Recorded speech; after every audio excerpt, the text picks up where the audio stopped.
Bună! Numele meu este Andreea, am 34 de ani, sunt diagnosticată cu sindrom de activare mastocitară. Povestea mea a început din 2013, povestea alături de boală, iar de atunci una dintre cele mai mari bătălii pe care le-am dus nu a fost cu boala în sine, nu a fost cu simptomele ei, cu procesul ei puțin mai greu de diagnosticare fiind o boală rară, ci cu percepția celorlalți din jur cu privire la mine și la boala pe care o am.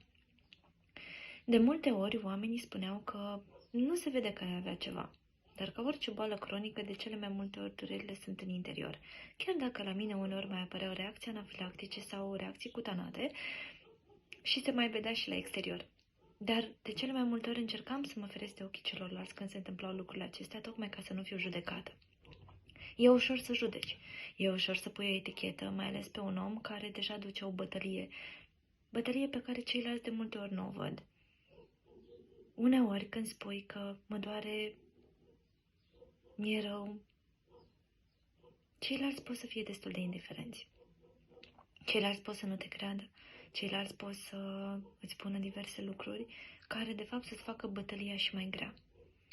De aceea, ce am învățat în anii aceștia e să încerc să fac pace cu mine și cu boala mea și să nu mă mai raportez la ceilalți, la percepția lor ca fiind definitoare pentru ceea ce sunt eu. Dacă ei aleg să creadă anumite lucruri despre mine, este alegerea lor, nu este alegerea mea, este percepția lor, nu este percepția mea despre ceea ce sunt.